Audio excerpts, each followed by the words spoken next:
C'est parti mon bébé. Ah la vache. Je crois qu'on a vraiment franchi un cap mentalement en tant que joueuse. Nos rotations n'arrêtent pas de bouger. Chacune doit s'adapter à un nouveau rôle. Du coup, on a tout adopté cet état d'esprit où il faut tout donner et se sacrifier pour le collectif. Et je pense que c'est exactement ce que vous voyez sur le terrain. Le Fever de l'Indiana vient de réaliser un véritable braquage que personne n'avait vu venir. Sans Caitlin Clark et face à des Dallas Wings mortes de faim. Surtout qu'après la claque monumentale reçue face aux Sparks la veille, tout annonçait une catastrophe industrielle. La foule de 20 049 personnes était venue voir le premier duel WNBA entre Clark et Paige Bueckers. À la place, ils ont assisté à un miracle encore plus retentissant. Ce qui s'est passé dans le Money Time va changer à jamais votre regard sur cette équipe du Fever. Et la déclaration d'Aliyah Boston après le match, 6 petits mots qui résument pourquoi cette victoire vaut de l'or. Si vous soutenez le Fever, écrivez « J'ai la Fever » en commentaire juste en dessous. Allez, c'est parti. Ouais, pour nous, il s'agit de comprendre que le basket est un sport de série. Elles ont eu leur temps fort dans le troisième quart. Honnêtement, notre boulot a été de rester lucide et de gérer chaque possession l'une après l'autre. C'est un truc qu'on bosse à l'entraînement. Donc pour nous, la mission était claire. Faire un stop défensif, marquer derrière, refaire un stop et essayer de tuer le match. Imaginez un peu le battage médiatique monstrueux qui a tenu toute la planète WNBA en haleine. Clark contre Bueckers.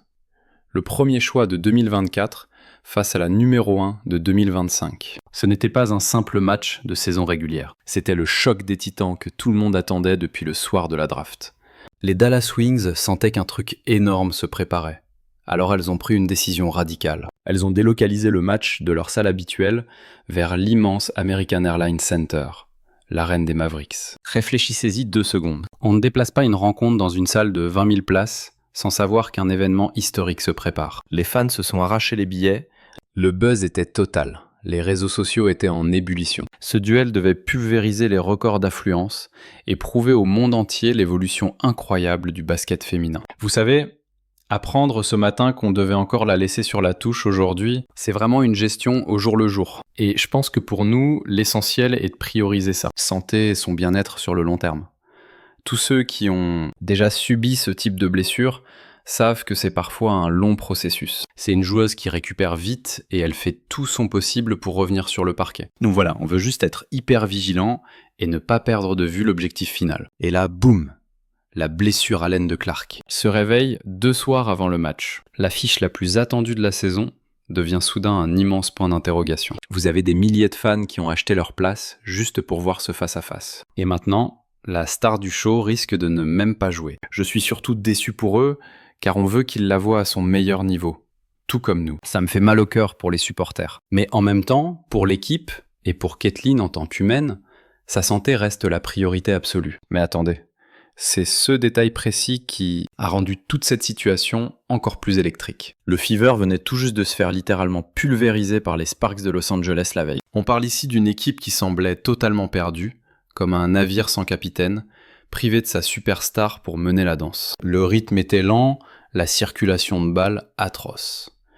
Aliyah Boston a à peine vu la couleur du ballon. Tout ce qui rend Indiana redoutable s'est effondré dès l'instant où Clark a quitté le parquet. Je pense que le point crucial pour nous, c'est notre souci du détail dans la pose de nos écrans. On doit devenir des poseuses d'écrans d'élite.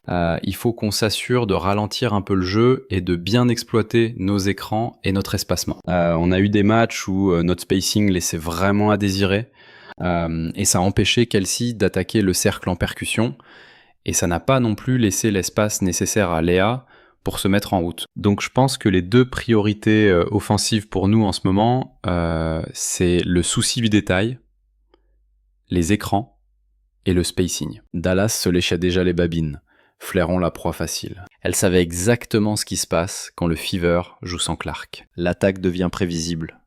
Boston tombe aux oubliettes. Tout le système vole en éclats. Ça ressemblait à l'occasion rêvée pour les Wings de marquer les esprits face à une équipe blessée et en pleine galère. Mais voilà ce que personne n'avait vu venir.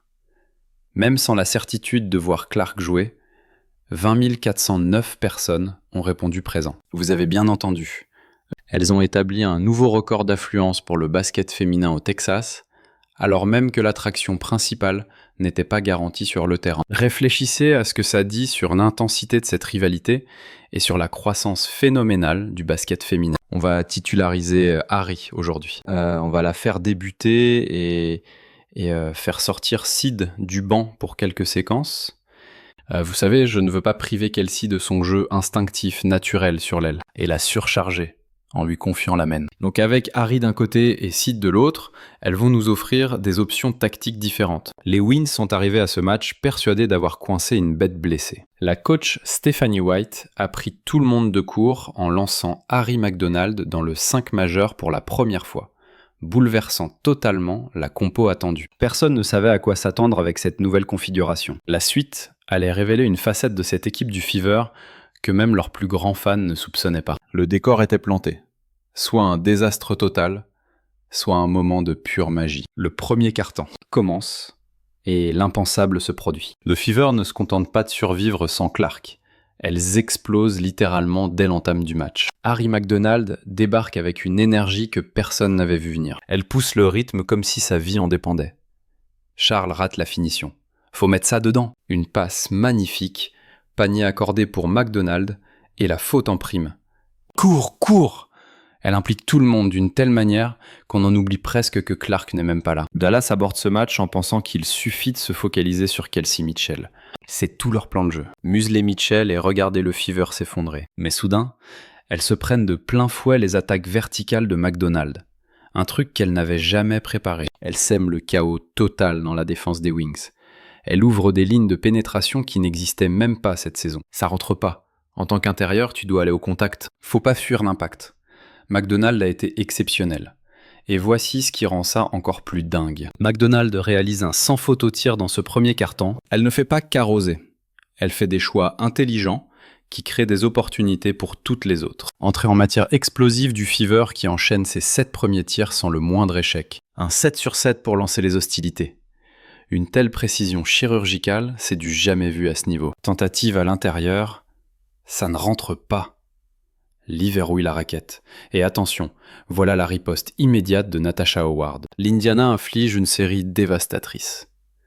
Lexi Hull prend ses responsabilités et claque un tir primé longue distance. Faut aller la chercher au marquage, les filles. Elle tourne à 51% de réussite derrière l'arc. C'est une gâchette. C'est compliqué, mais Aliyah Boston est enfin servie comme il se doit. On sentait qu'elle avait faim de ballon dans la peinture. À chaque possession, on la sent monter en puissance. C'est flagrant. Elle prend l'ascendant psychologique. Ses coéquipières la trouvent dans ses zones préférentielles, là où elle fait un véritable carnage. La vitesse de McDonald oblige les Wings à s'écarter, ce qui ouvre un boulevard pour Boston sous le cercle. Elle enchaîne les points avec une efficacité redoutable et gobe les rebonds avec une rage qu'on attendait depuis le début de la saison. Quelle adresse phénoménale pour débuter cette rencontre. Les Wings sont en perdition avec un terrible 2 sur 14 au tir. Howard tente de lober la balle à l'intérieur. Erreur de communication entre Boston et Misha Hinden. La défense craque et offre 2 points cadeaux. Natasha en profite pour pénétrer dans la raquette.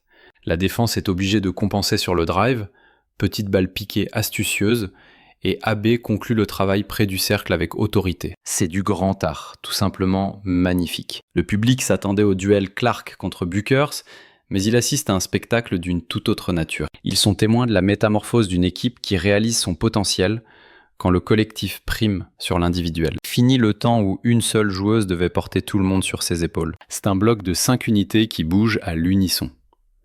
À la fin du premier quart-temps, l'Indiana mène 33-13. Prenez un instant pour réaliser l'ampleur de la performance. Elles ont infligé un écart de 20 points à Dallas en seulement 12 minutes de jeu. C'est tellement propre que même les supporters de Dallas se lèvent pour saluer la qualité du jeu proposé. Un tel fair-play du public adverse, c'est rarissime. Mais voilà, c'est ça leur marque de fabrique. Carrément. Parfois, tu dois enchaîner les matchs coup sur coup sans répit. Parfois, le calendrier est tellement serré que tu n'as même pas le temps de passer à la salle pour t'entraîner. Et bin, bonne nuit.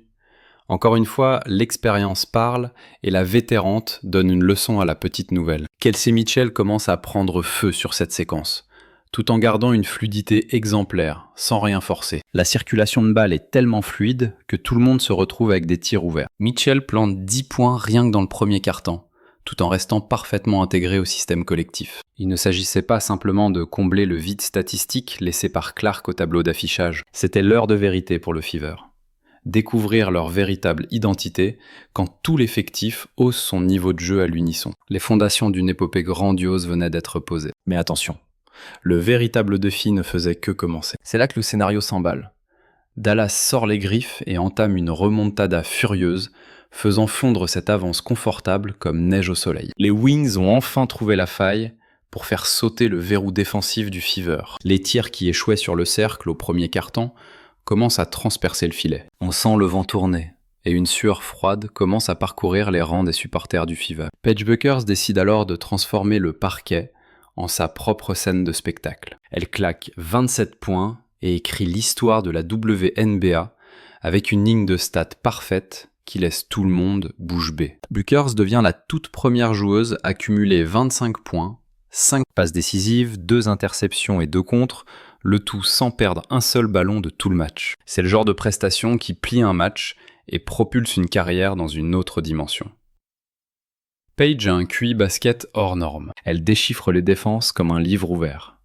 Elle sait exactement sur quel bouton appuyer pour vous démanteler. Quand tu l'as en face, t'as pas le droit à l'erreur. Il faut la marquer à la culotte et ne jamais la quitter des yeux. Et par-dessus le marché, elle excelle dans l'art de sublimer ses coéquipières en les gavant de bons ballons. Pour nous, tu vois, j'ai l'impression que c'est le même délire à la fac et dans la Ligue Pro. Genre, Paige nous sort un basket de très haut niveau et elle s'assure de mettre ses coéquipières au diapason.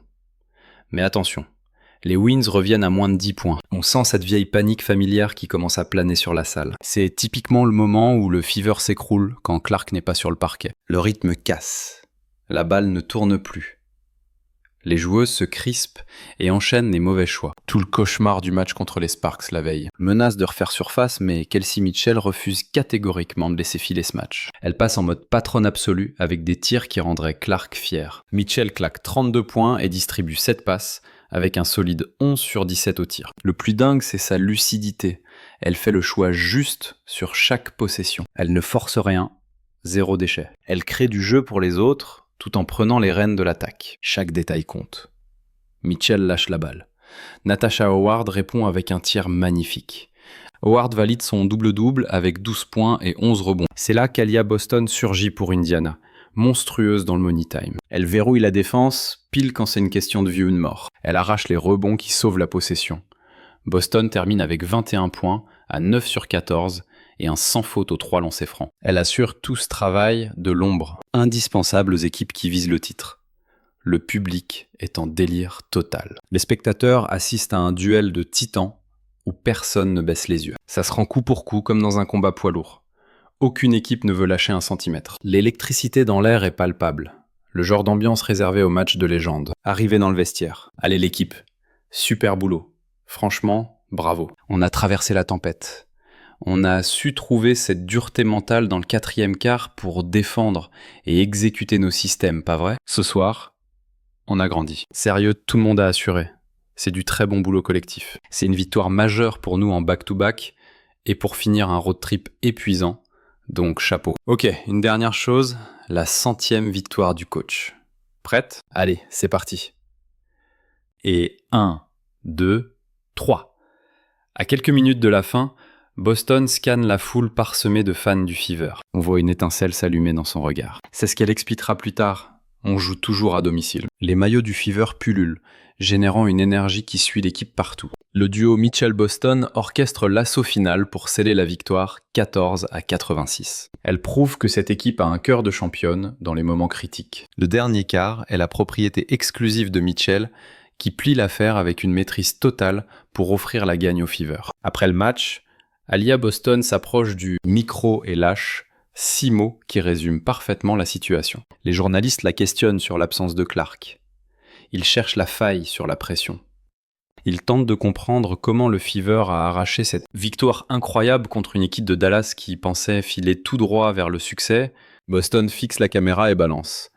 Chaque match se joue à domicile. Ces 6 mots résonnent d'une manière unique. Soudain, tout s'éclaire sur ce qui s'est réellement passé dans cette arène. L'énergie, l'aplomb, cette façon qu'a eu l'équipe de dominer le parquet comme si c'était son territoire.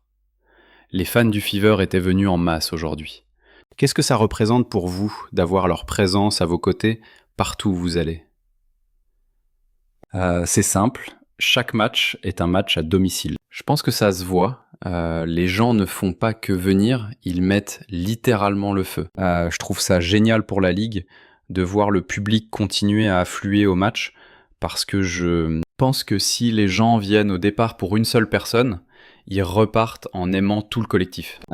Et c'est vraiment l'état d'esprit à avoir, non? Vous avez une salle pleine à craquer. Les gens arrivent et se disent « Waouh, elle l'assure ». J'aime son style, elle est coriace. Et du coup, je pense que c'est tout bénef pour le basket. Elle explique comment la fièvre des fans les suit partout. Il recrée cette électricité, peu importe l'arène où elle joue. C'était palpable pendant la rencontre. Ces maillots du Fever, disséminés aux quatre coins des tribunes, les cris qui redoublaient d'intensité à chaque coup d'éclat d'Indiana. Les standing ovations lancés par des sections entières de supporters ayant fait le déplacement depuis l'Indiana juste pour soutenir leurs couleurs. Il ne s'agissait pas seulement de gagner sans Clark sur le terrain. C'était l'occasion de prouver que la connexion entre cette équipe et ses fans va bien plus loin qu'une seule joueuse. Boston raconte comment les spectateurs viennent peut-être voir Clark, mais finissent par tomber amoureux de toute l'équipe. C'est exactement ce qu'ont vécu les 20 049 personnes présentes. Elles sont venues en espérant voir le duel Clark contre Bakers pour la première fois. Au lieu de ça, elles ont assisté à un spectacle bien plus unique que l'affiche prévue. Elles ont vu une équipe se découvrir une identité propre. Elles ont vu des joueuses se sublimer quand leur star en avait le plus besoin. Elles ont goûté à ce basket qui fidélise pour la vie. De même, moi je tire une fierté à voir des visages que je n'avais jamais croisés avant. Alors quand tu vois différentes joueuses que tu sais, que tu admires, et que les gens veulent nous soutenir, c'est genre, oh mec, ils prennent vraiment au sérieux ce qu'on fait et ce qu'on apporte sur la table pour la Ligue. Comme elle l'a dit, tu apprécies le fait que les gens veulent nous voir jouer et ça insuffle une confiance au jeu, pour ainsi dire. C'est donc très positif.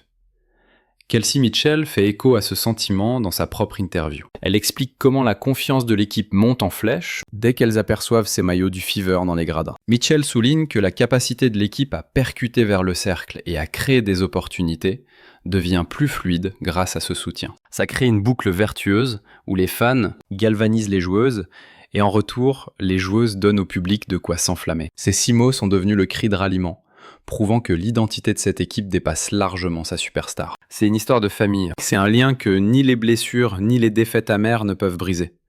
Ce sont des fans qui croient en quelque chose de plus grand qu'une simple individualité. Les mots de Boston ont saisi quelque chose de puissant sur ce que cette franchise est devenue. Quand vos supporters voyagent partout et vous offrent l'avantage du terrain à l'extérieur, vous avez construit quelque chose de spécial, bien au-delà des victoires et des défaites. Avez-vous ressenti une sorte de sentiment d'urgence à ce moment-là, auquel l'équipe a répondu ? J'aime beaucoup votre usage du mot « urgence ». Honnêtement, c'est le cœur de nos discussions. Faire en sorte, il faut absolument qu'on maintienne cette intensité d'urgence, que ce soit en attaque ou en défense. C'est vrai, on a vu notre avance s'effriter encore une fois, exactement comme lors de la rencontre précédente. Mais pour nous, l'essentiel est de tourner la page, de reprendre les commandes, de tenir le score et de verrouiller l'accès au panier. Après, vous savez comment ça marche. Le basket est un sport de momentum. C'est une question de série, et il faut juste s'assurer d'avoir la meilleure dynamique au coup de sifflet final. Ce succès ne se résume pas simplement à avoir battu Dallas. C'est la preuve que le Fever est en train de bâtir quelque chose d'unique pour 2025 et les années à venir. Elles remettent leur bilan à l'équilibre avec 8 victoires pour 8 défaites, s'emparant ainsi de la 3e place de la conférence Est. Cela les place à seulement 2 longueurs d'Atlanta et 4 de New York. Une fois Clark de retour sur le parquet, elle retrouvera une équipe qui vient de prouver qu'elle sait hausser le ton dans les moments critiques. Et ça rend cette formation tout simplement redoutable. La grande finale de la Commissioner's Cup contre Minnesota arrive à grands pas. Ensuite, place à une série capitale de 5 matchs à la maison, directement à Indianapolis. L'horizon s'annonce brillant, car elles ont forgé une machine impossible à stopper. Si vous soutenez l'équipe, balancez J'ai la fièvre dans l'espace commentaire juste en dessous. Lâchez un pouce bleu, abonnez-vous et activez la petite cloche pour ne rien rater de l'actu. Cliquez sur la vidéo qui s'affiche à l'écran et on se retrouve très vite pour la suite.